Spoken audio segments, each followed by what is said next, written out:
Thank you, Mr. President. I stand on a matter of privilege to discuss an issue of grave national concern.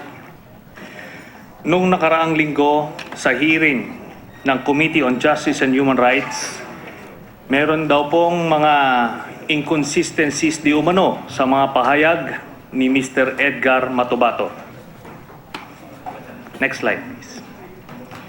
Una, ayon sa testimonya ni Matubato sa Senado, grade 1 lamang siya ang natapos niya at ito daw ay taliwas sa nakasaad sa affidavit niya sa NBI na nakalagay grade 3 at sa kanyang service card na sa Davao City Hall na nakalagay ay siya ay high school graduate.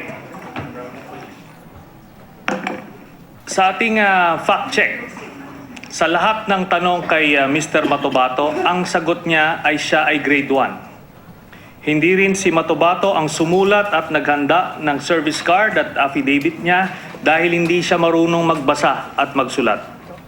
Yung sa service card, maaring ito ay nilagay na high school graduate para ma-justify yung kanyang pagsiservisyo sa City Hall.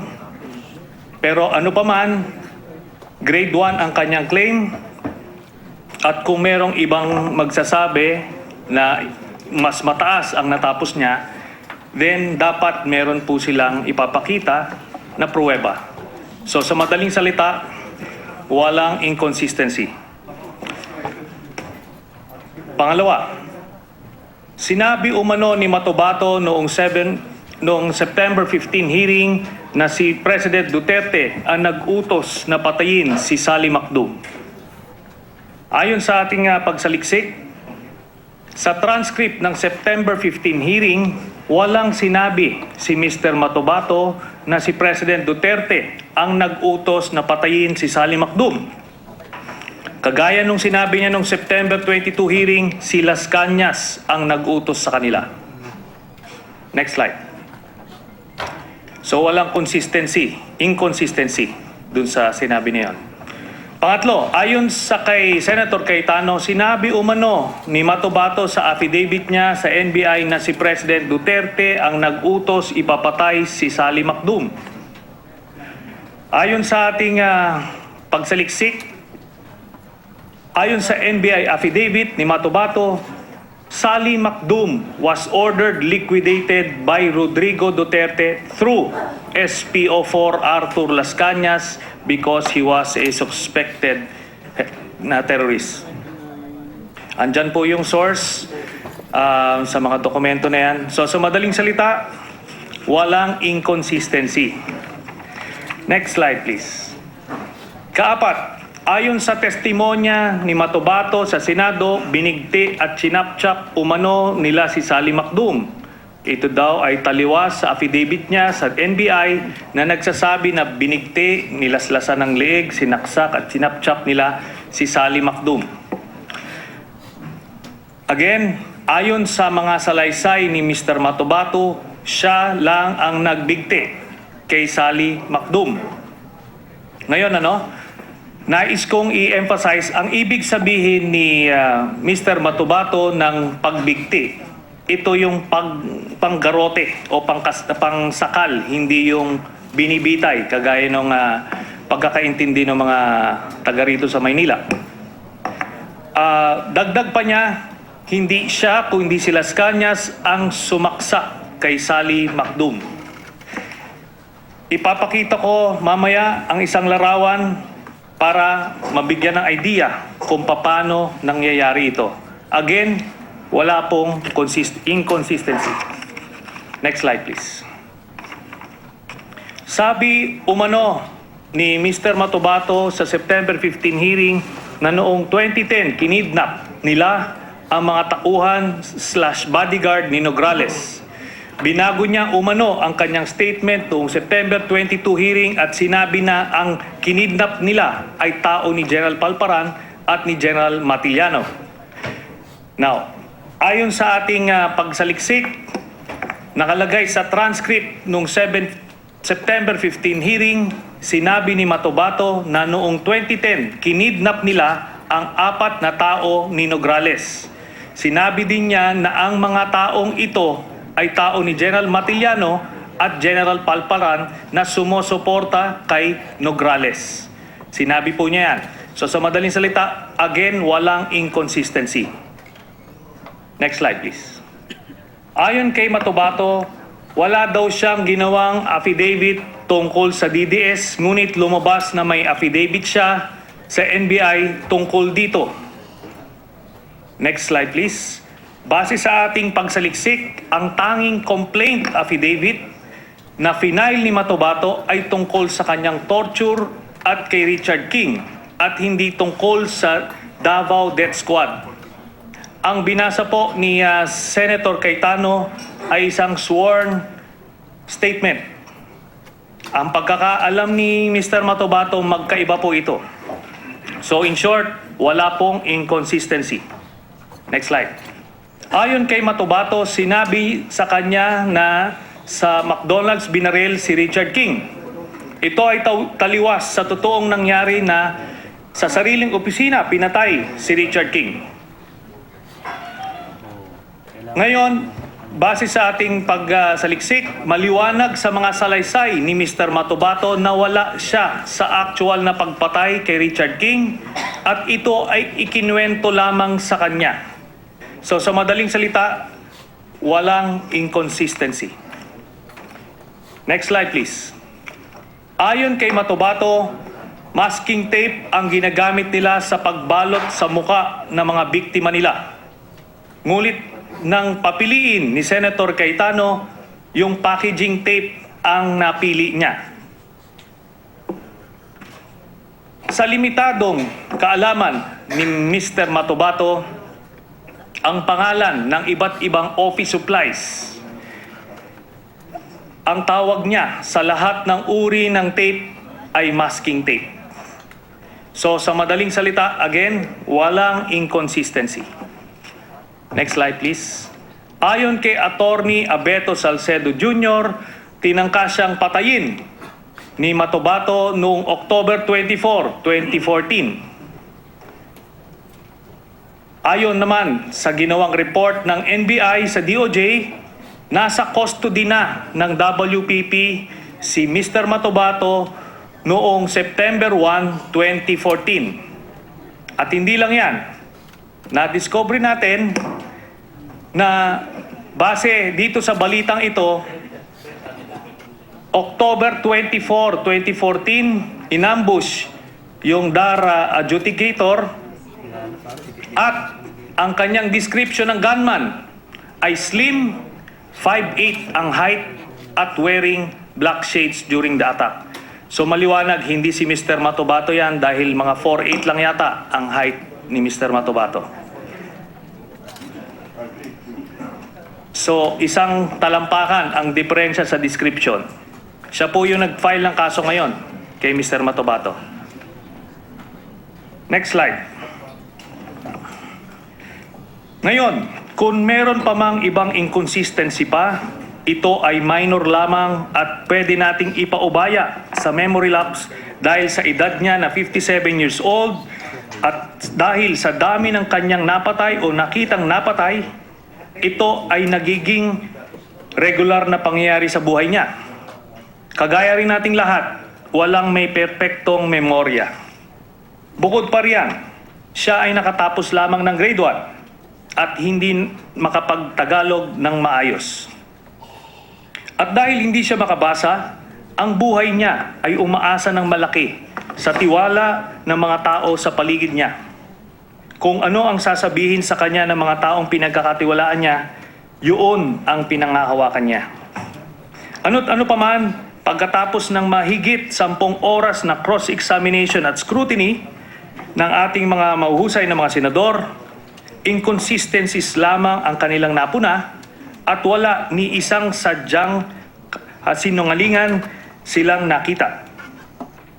At habang sumasang-ayon ako na pwedeng subukan butasan ang testimonya ng isang testigo para matest ang kanyang credibility, considering ang fact-finding nature ng legislative inquiry, mas ginusto ko na magkalap ng mga impormasyon at ebidensya para ma-validate o hindi ang mga pahayag ng testigo.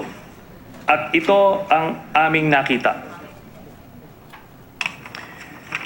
Ayon kay Matubato, nagserbisyo siya sa Davao City Government hanggang 2013 September nung umalis siya sa DDS.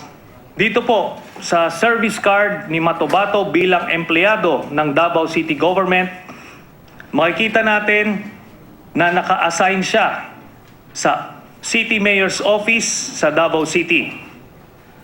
At dito sa date, as early as September 1990 ay nagtatrabaho na siya sa City Mayor's Office.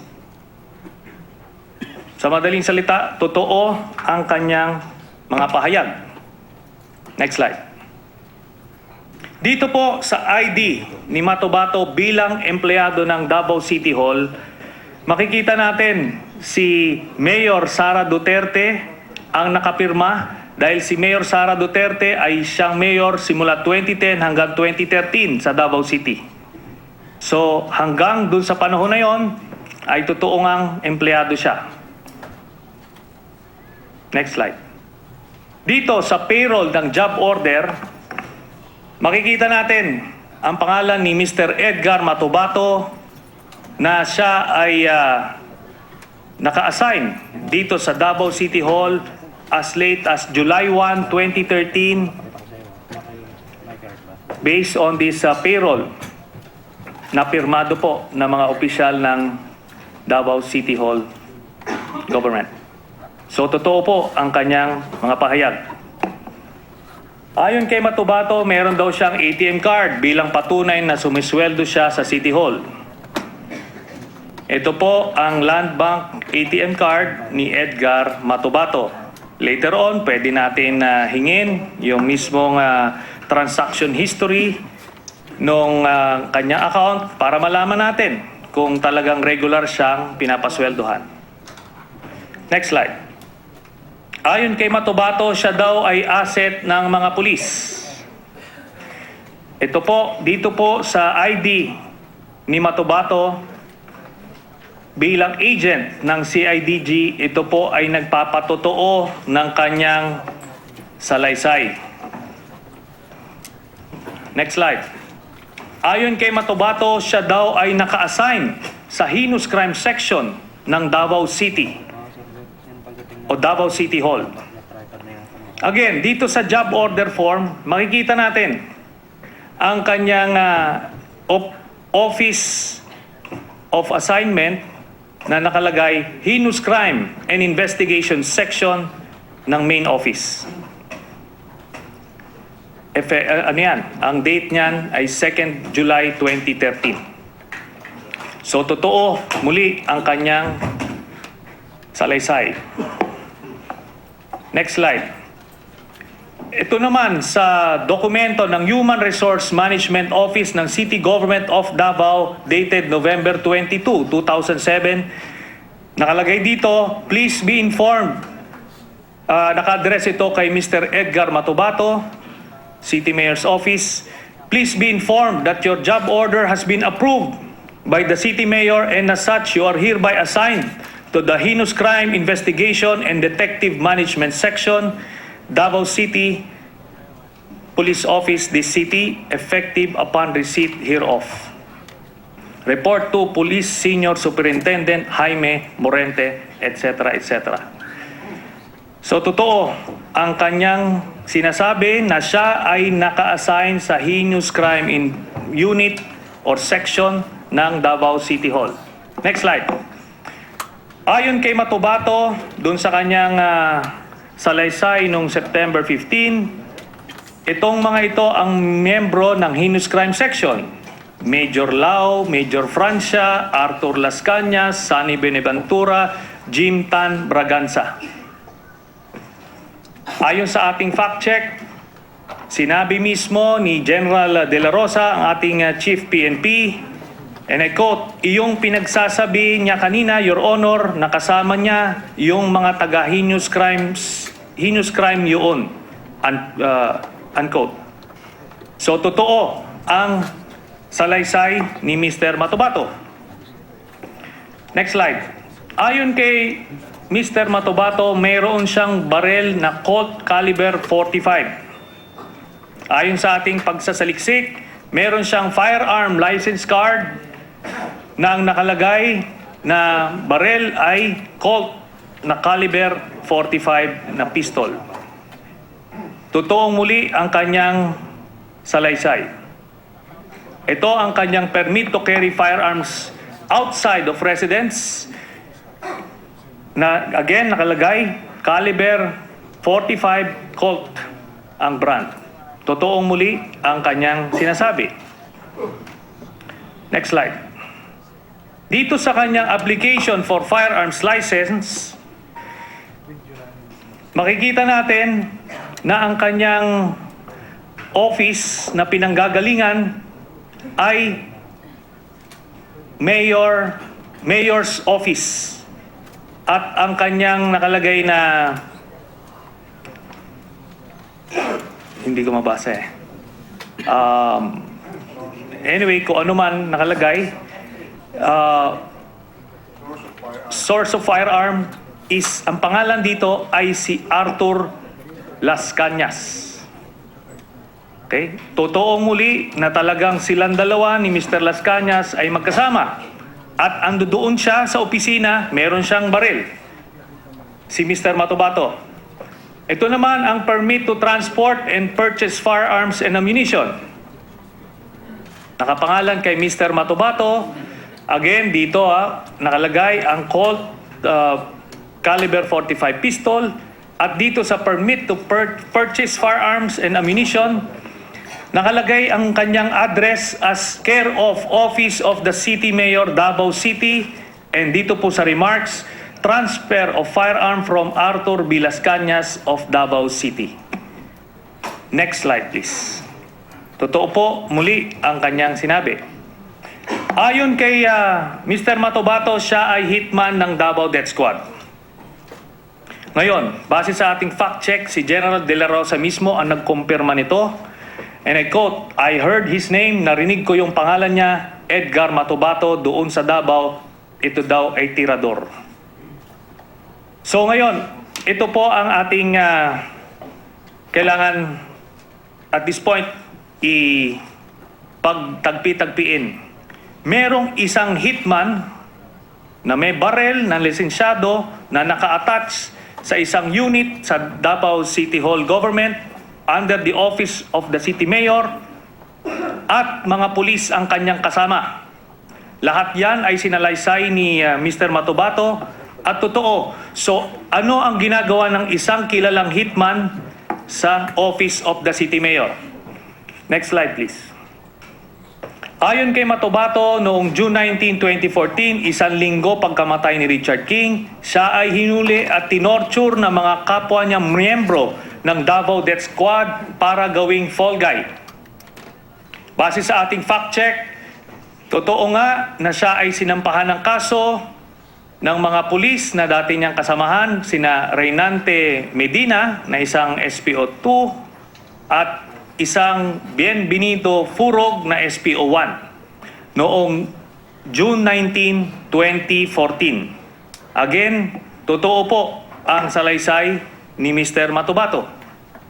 Ito rin dito sa report na ito ay lumabas na siya nga ay nakumpiskahan ng baril in relation, ang kanyang pagkakaresto ay in relation doon sa shooting incident that transpired in Davao City, which in this case was yung kay Mr. Richard King. So totoo muli ang kanyang sinabi. Ayon kay Matubato, noong September 1, 2014, sumuko siya sa DOJ at napasailalim sa Witness Protection Program. Base sa ating fact check, dito po sa NBI report to the DOJ, nakalagay po dito, Matubato of Davao City, 55 years of age, has been under protective custody of the DOJ Witness Protection Program since September 1, 2014. Again, totoo po ang sinasabi ni Mr. Matubato. Next slide, please. Ayon kay Matubato, may kinidnap at pinatay nila ang 3 babae na pinaghihinalaang pusher at itinapon nila ang mga ito sa gilid ng kalsada sa San Rafael Village. Pakinggan natin ang report na ito ng GMA News. Ang San Rafael Village ang sinasabi naman ni Matubato kung saan nila itinapon ang mga katawan ng isang fixer sa LTO at 3 babaeng drug pusher umano. Ayon sa kapitan ng barangay, isang may itinapon nga ng mga bangkay ng 3 babae noon sa lugar. Pero hindi naman sa sigurado kung ito nga ang tinutukoy ni Matubato. Yung between 2007 to 2008, ganyan. So na may natagpuan dito yung 2 babaeng tinapon sa may San Rafael, Gold Street. Muli, totoo ang sinabi ni Mr. Matubato. Next slide please. Ayon kay Matubato, noong 1993, ayon sa utos ni dating Mayor at ngayon Presidente Rodrigo Duterte, hinagisan nila ng granada ang ilang moske sa Davao City. Base sa ating fact check, totoo nga na merong noong December 28, 1993, merong mga moske sa Davao City na hinagisan ng granada. Next slide please. So muli, totoo ang salaysay ni Mr. Matubato. Ayon kay Matubato, noong 2002, kinidnap nila ni Arthur Las Cañas at ang isang Sally Macdum sa Island Garden City of Samal. At ngayon, nagpapasalamat tayo dun sa video na binigay ni Senator Cayetano at ito ang pruweba na nagsasabi siya ng totoo. So panoorin natin. During the Senate hearing on extrajudicial killings, witness Edgar Matubato claims to be part of the Davao Death Squad, and he says that Mayor Rodrigo Duterte ordered the killing of suspected criminals. Among the targets he disclosed was a certain Sally Macdum, who he says is an international terrorist. But people who know both Matubato and Macdum say Matubato is lying. Matubato is a regular customer at this eatery in Samal Island. This is where he usually takes his breakfast and lunch. He also became friends with the owners since his second wife is their third-degree relative. Matubato is into buying and selling of lands. He also served as a bodyguard to a local politician. He is known in the Peña Plata market. Business owners and residents say he always carries and shows off guns, including high-powered ones. Many say he is a troublemaker. Natakot na kami kaya kasi marami kasi siyang baril ganito. Tapos may ganun pa siyang baril. Tapos nagsasabi siya na DDS daw siya. Lagi niya binabanggit yun, DDS ako, DDS ako. Tapos pag mapatay ako ng maraming tao, ganun ang sinasabi niya. Sabi, nakakatakot. Ano ba yung DDS? Pumapatay ng tao. Tapos bibili siya ng lupa, tapos papatay siya ng tao. Meanwhile, Macdum is more popularly referred to as Eric or Turco, since he is a Turkish national. He lived in Davao since 1997. He had a common law wife and a child in Samal Island. Macdum and Matubato are not just neighbors. Their wives are cousins. Macdum's mother-in-law says Matubato initially tried to sell gold to Macdum after finding out he was into a buy and sell trade. But from there, he had another offer. Matubato tried to sell a piece of land to Macdum. Macdum agreed and was ready to pay. Dindin says the money is already prepared in a bag. They even met at Matubato's favorite eatery where the transaction was supposed to take place, but it could have been set up. Nag-order sila sa kape niya. Wala pa mi nakaserve. Niabot ang kauban ni Matubato. Mga 7 katao. So nasiga ang mata sa Turko. Kaya anak siya nga, mura siya na nervous ba? Siya gar. Anak po si Edgar nga. Kanang huwag ka lang matakot, sama ka na lang sa kanila. Pero may L300 sa baba, ma'am.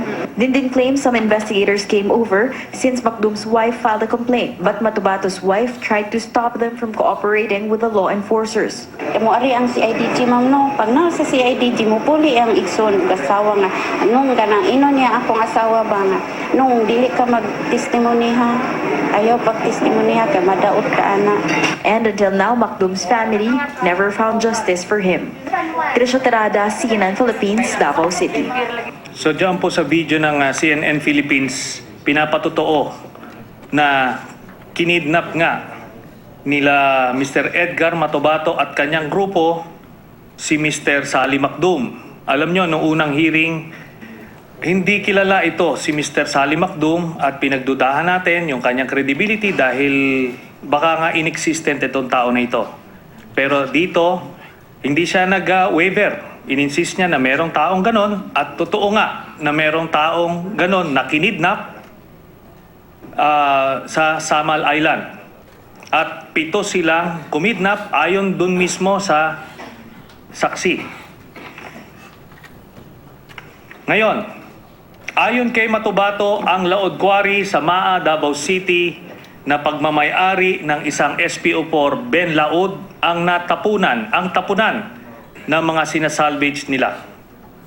Base sa ating fact check, may mga nakitang mga buto. Noong 2009, dito po sa tinatawag na Gold Cup Firing Range, a privately owned premises run and operated by a retired policeman, retired SPO4 Bienvenido Laod alias Tatay Laod. Totoo po ang sinabi ni Mr. Matubato. Bukod pa riyan, again, another report, the property tagged as Gold Cup Firing Range is allegedly owned and operated by retired policeman identified by the CHR as SPO4 Bienvenido Laod alias Tatay Laod. Totoo ang kanyang salaysay. Dito sa recently posted article ng PCIJ at Rappler, lumalabas dito na noong November 9, 2014, dito nga sa Laod Quarry in Davao City ay naging natapunan ng mga bangkay na pinatay ng DDS. So muli, totoo ang kanyang sinabi. Next slide please. Ayon kay Matubato, ang pagkaalam niya, pinatay si Richard Ging dahil sa away sa babae. Ayon sa ating fact check, ito ay tugma sa pahayag mismo ni President Duterte. Panoorin natin. Kulangko. Itong si Kulangko, now that I know from the intelligence gathering that he was connected with also Richard King. Ang chismis ka nito na pinatay because of a love triangle, menage a trois, they called it, because magkaibigan niya sila ng asawa niya, sa asawa ng kabila. But it turned out that sa drugs ito siya. But I think and I believe that he was not killed because of drugs. He was killed because kinain niya pati yung propiedad ng babae.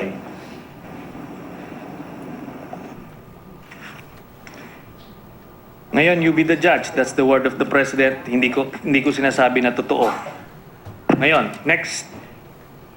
Ayon kay Matubato, noong 2010, kinidnap ng grupo ni Matubato ang 4 na tao. Isa sa kanila ay babaeng ex-barangay captain. Sila daw ay mga tauhan ni General Matiliano at ni General Palparan na sumusuporta kay Nograles na dating speaker. Sila ay pinatay at itinapon sa dagat. Ayon din kay Mr. Matubato, minsan ibinabalot nila ng masking tape or packaging tape, na yun ang tinuro niya, ang kanilang biktima upang hindi makilala. So base sa ating fact check, 2 supporter ni General Palparan na ang party list group nila ay namatay, ay natagpo ang patay. Isa dito ay former barangay councilwoman Juliana Noquera. Isa ring bangkay ng nagngangalang Rolando Miranda was also recovered in the same day diyan po sa Kaputian District, Island Garden City of Samal. So again, totoo ang naging salaysay. Meron din dito another news report. Ito ay mga news report noong 2010 that the Regional Police Office of Region 11 identified the victims as Ronald Miranda, who was found dead in the Island Garden City of Samal, while former Barangay Kagawad Juliana Huling Noquera was found in Santa Maria, Davao del Sur. So totoo ang sinabi niya. Despite the denials of former Speaker Nograles and his son, Congressman Nograles. So dito po, sinasabi nila former Congressman Pastor Alcober at Palparan, ini-implicate nila si former Mayor and now President Duterte in the abduction of Noquera and Miranda. Totoo ang sinabi ni Mr. Matubato. Dito po, sa picture na ito, babasahin ko, makikita ninyo na iba't ibang anggulo ng isang bangkay na natagpuan. Ang sabi ni former Congressman June Alcober doon sa isang Facebook post, ito ay si Kaonag, security at anti-communist organizer namin sa Kalinan, Davao City. Kinidnap ng DDS kasama isang babae, barangay councilor at pinatay sa saksak at tinapon sa dagat ng Samal Island. Before nailibing ang bangkay, pinarada namin ito sa Davao City Hall and challenged Digong to arrest DDS responsible for their deaths. Hanggang ngayon, walang aksyon at resulta sa investigasyon. Makonsensya ka, Digong. Alam mo bakit pinatay sila? Gabaan gyud ka, Digong. Gabaan gyud ka. Totoo ang sinabi ni Mr. Matubato. Dito po, nais nating ipakita yung sinabi ni Mr. Matubato kung anong ginagawa nila dun sa masking tape o yung tinuro niya na packaging tape na binabalot sa muka. Makikita rin natin ang leeg na ginarote na ang tawag ni Matubato ay binigti. Next slide. Dito rin natin makikita na habang may bigti o may ginarote yung biktima, meron pa ring saksak sa dibdib. At kung makikita natin yung mga lacerations, sinusubukan nilang palakihin yung butas ng tiyan. Ito ang mga gawain ng DDS. Now that we have seen the different corroborating evidence on the testimony of Mr. Edgar Matubato, we are faced with a very frightening prospect, that of having a mass murderer as president of the country. I am sure, prior to this inquiry, all of us have heard of rumors about the Davao Death Squad, and that then Mayor Rodrigo Duterte was somehow behind it. But we were able to look the other way because it was convenient for us to do so. All that has changed. We cannot look the other way anymore because now Edgar Matubato is staring us in the face.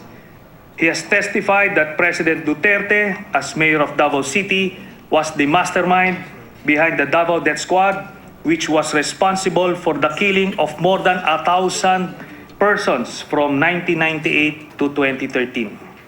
With this, each of us in this August chamber is at a crossroads, and the whole world is watching our next step. On one hand, we can sweep these very serious allegations under the rug, or we can decide to fulfill our mandate in our system of checks and balances by expanding our investigation to rule out that possibility that indeed we have a mass murderer as President of the Republic.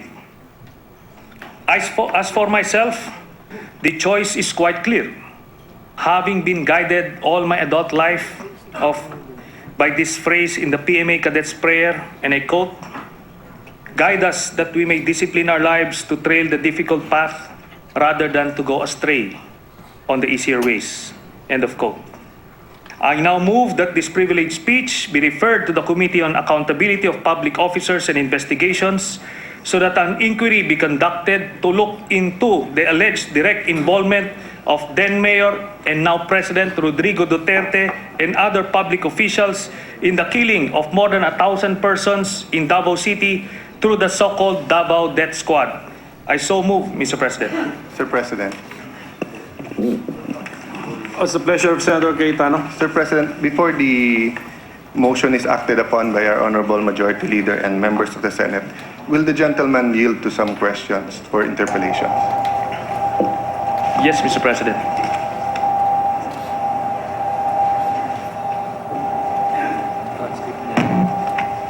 Thank you, Mr. President. Mr. President, this is very serious allegations. And since I think my colleague in the Senate na diretsuhan niya na sinabi, and the Bible says the truth shall set us free. So that means that either we have a mass murderer as a president or we have mass liars as his critics. Because the two cannot coexist with each other. And I thought that's why we have the committee system, so that we can ferret that out in the committee, because the presentation today here was actually in violation of our rules. Because when a matter is already referred to a committee and being discussed and heard, it is for that committee unless we are asking the plenary to reverse. Having said that, it is the right of the gentleman to bring these things up. I didn't want to be accused of gagging him or not allowing him to speak. But I ask for his patience. I know this is a very emotional issue for all Filipinos. But as he is doing his job, may he allow me to do my job. My first question, Mr. President, is Your Honor, Senator Trillanes. Have you experienced a custodial investigation or a preliminary investigation? By any chance? No? Yes, Mr. President. Quite a lot, as far as I can recall. Well, thank you for that. Yes, being an experienced senator, and I forgot that you passed through that, no? Because being a political science student and a lawyer, we were required to observe. So like sa akin po, sa Fiskalya ng Manila. And and I wanted to point it out, the point he was making about the affidavit and sworn statement. Nasabi kasi nung gentleman that English kasi to, kaya hindi naintindihan.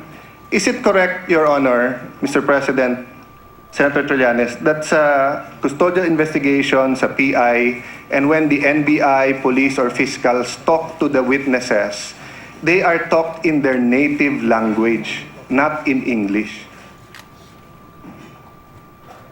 Hindi po ba? I wouldn't have an idea. Yes, that is the standard rule in the preliminary investigation. Because if not, that will not only be a violation of their rights, it will be a criminal case against those who are taking his statement, because it will be perjury on their side, because they will be putting words in the mouth of the witness. So my next question, sir, have you read the affidavit of Mr. Motobato submitted to the NBI? Yes, Mr. President. Did you notice anything about why it was in English? Well, I believe it's a standard report of... anyway, let me just correct the gentleman that it's not technically an affidavit. It was a sworn statement, Mr. President.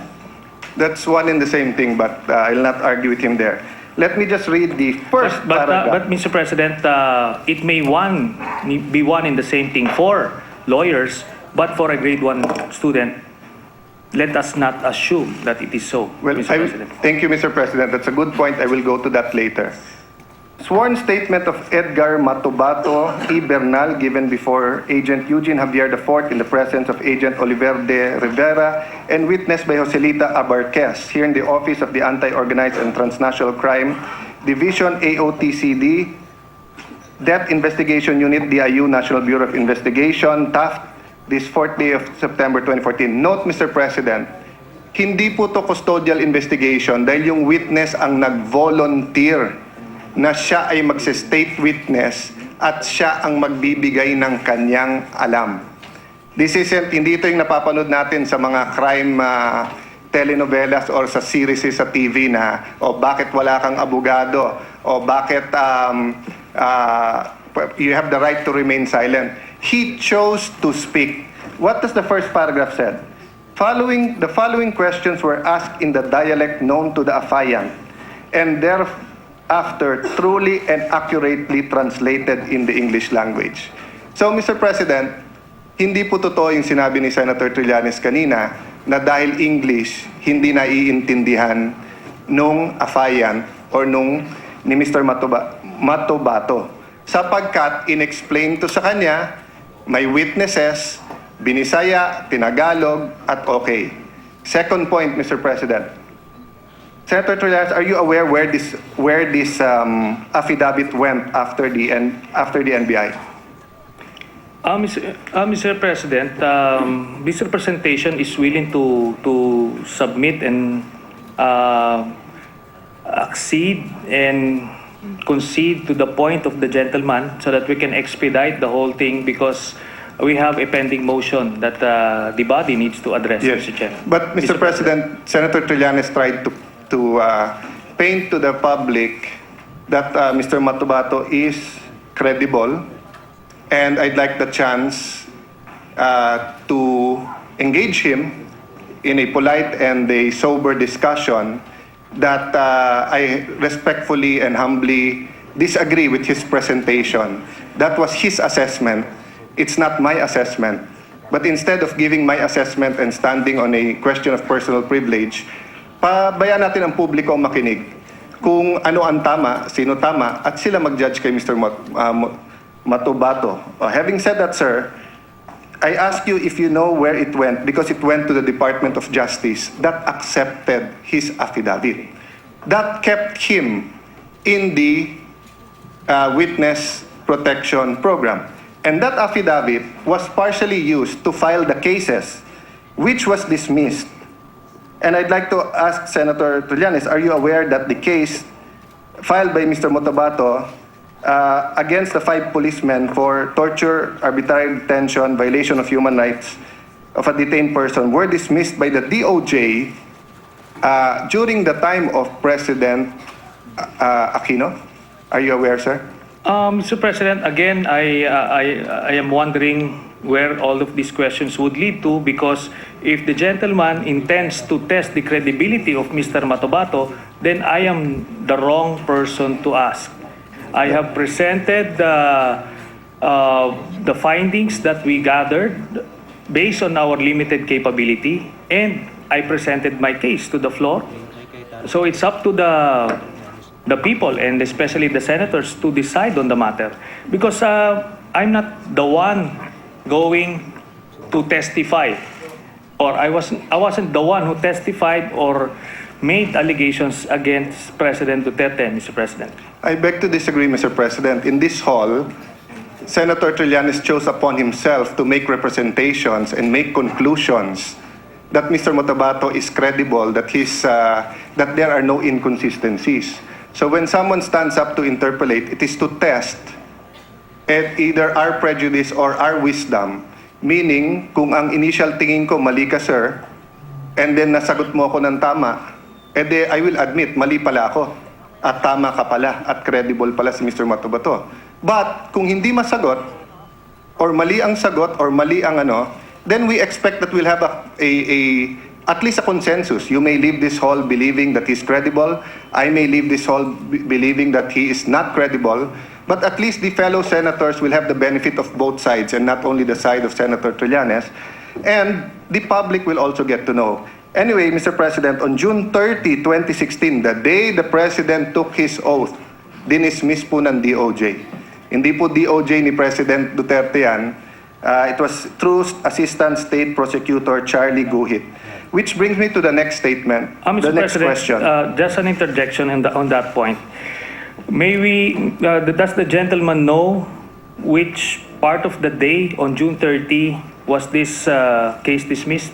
Sir President, Because on June 30 in the afternoon, President Duterte already assumed as President of Well, the Republic. let's find out, Mr. President. So, but the my no- gentleman apparently is not aware also of these details, which is very essential to the Yes. whole point that he's making, Mr. President, being a lawyer, I know for a fact that the DOJ Secretary cannot dismiss it by himself. All these papers and all these recommendations are on the desk of the Secretary from layers and layers. That's why I mentioned it's through Assistant State Prosecutor Charlie Guhit. In fact, Mr. President, I was in Malacanang. Senator Drilon here was also in Malacanang. You were in Malacanang during the oath-taking, and the oath-taking of the DOJ Secretary was still after. But for fairness, we will go there and look at it. But I stand by my word, Mr. President, that my belief is that all of these assessments made from the lower prosecutors to the state prosecutor to the DOJ was done during the Aquino administration. Which leads me, Mr. President, to the question that I'd like to ask the Honorable Senator Trillanes. Do you know the doctrine or the theory about half-truths? Have you heard about this? In as much as I would want to be schooled by those legal jargons, but I wouldn't want to waste the time of our colleagues, Mr. President. I believe we can schedule another whole day seminar if the senator would wish to school me on legal matters, but the issue remains addressed, Mr. President. The motion is presented on the floor, and we have yet to decide on the matter, Mr. President. Mr. President, I do not wish to school anyone. It's not for me. In fact, I approached some of the senators here to help mentor me during this time because I'm used to being in the opposition. There's much for me to learn. But I bring up the doctrine or the concept of half-truths because this is what criminals use, and this is what people na naninira or people who want to destroy credibility of others use. What is the concept of half-truths? So I'll give you an example, Mr. Mr. President, just Mr. to President. continue. No, it'll just take me 1 minute, Your Honor. Okay. If Senator Pimentel, our Senate President, is in front of me, Senator Trillanes, and I are here, and then I say, can I have 1 minute para mag-CR? Then I get to the CR, but katabi po ng CR sa likod, may nagsaksakan po. No? At meron pong patay. Then I come back here. No? So if Senator Villanueva stands up and says, Alan was in the session hall, umihi siya, and then sinaksak niya yung Mr. X siya pumatay. It is a half-truth. In fact, it's 2/3 truth because 1, I am here. 2, umihi ako. I don't know why he knows that. But 3, hindi totoo na siya ay pinatay ko. I say that because the presentation of Senator Trillanes were full of half-truths. Wala naman pong pinag-usapan na meron po talagang 1993 bombing ng katedral at ng moske. And yung mga ninarate ni Mr. Matubato, pwede niyang basahin sa diaryo yon tapos dugtungan. That goes to my second question, my third question, Senator Trillanes, Mr. President. The nature of the testimony has to be or cannot be hearsay. So may I ask the good senator, how much of the testimony, in his opinion, of Mr. Matubato was hearsay?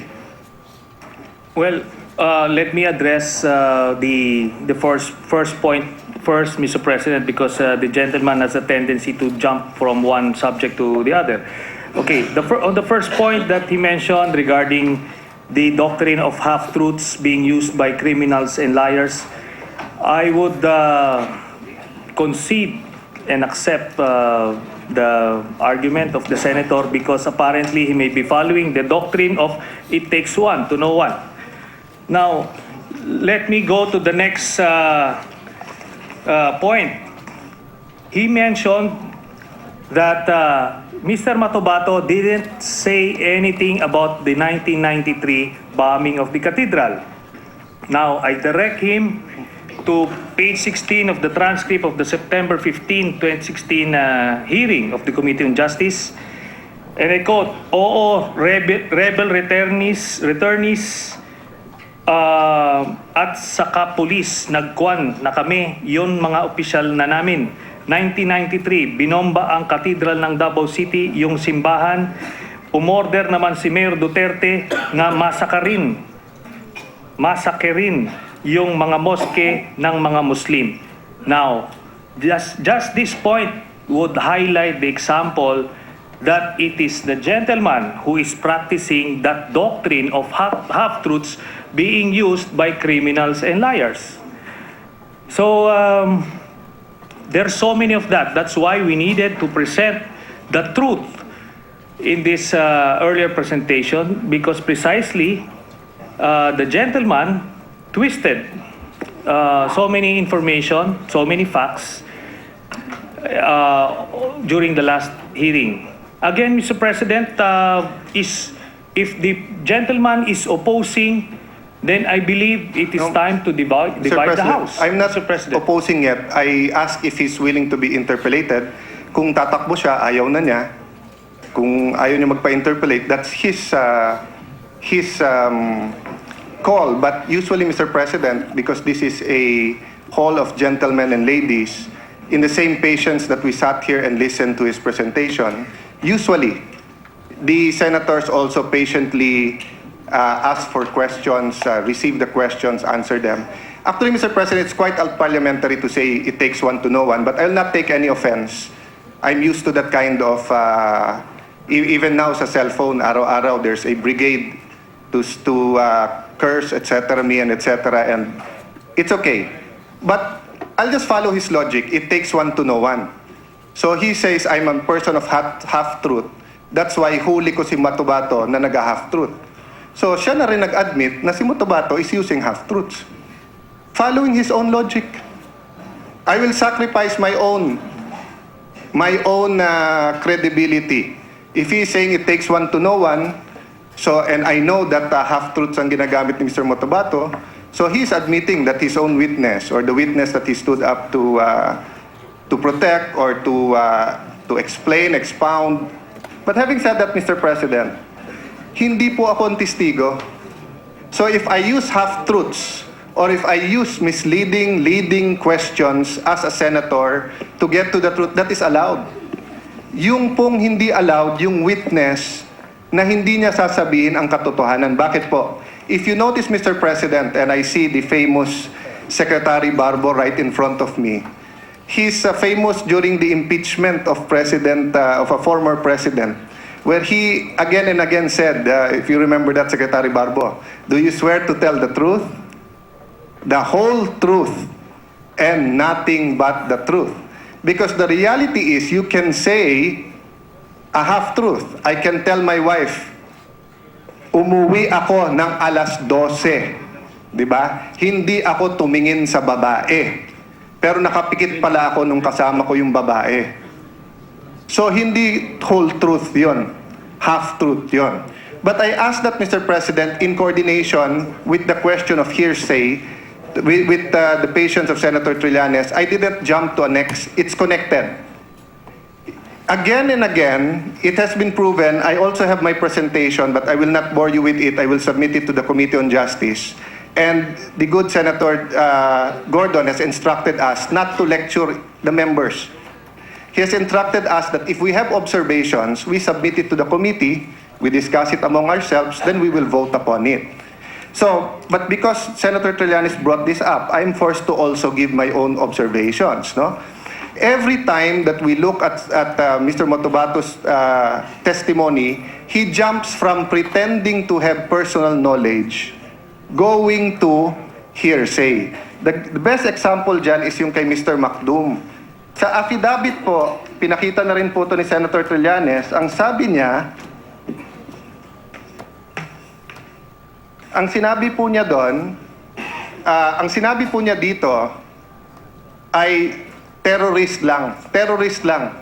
Tinanong ko siya, asawa yon ng asawa ng pinsan mo. Magpinsan yung asawa nyo. Papatayin mo, sinabi terrorist lang, walang paliwanag. That is contrary to human experience.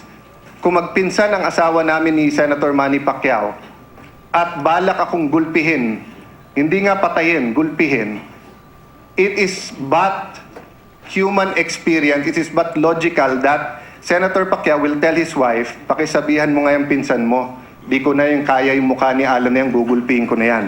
Unless it happens spontaneously na magkatabi kami, bigla na lang nainis, wag naman sana mangyari, Senator Pacquiao, no?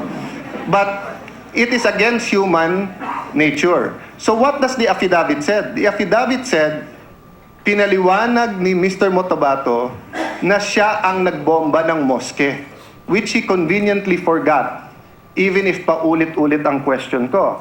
Doon po sa Davao Death Squad, doon po nung tinanong siya at present siya sa unang hearing, nung palang pong unang punta niya sa hearing, ang sabi niya, at saka pagka 1998, sa pagka-umpisang pag-mayor ni Mayor Duterte, kinuha ako sa batalyon dahil maganda naman iyong performance sa Kapgu. Tapos pagkuha niya, dinala niya sa Davao City at nagtagtag siya ng grupo ng Lambada Boys. Hindi po yun ang sinabi niya sa affidavit niya. Sa affidavit niya, ang sinabi niya, I was only a farmer in Davao. Growing up, when I was in my 20s, I realized I need to make a better living, which is substantial, Mr. President, because he testified 3,000 lang daw sweldo niya. Pero namili siya na maging mass murderer. Ano pong kasunod? At the same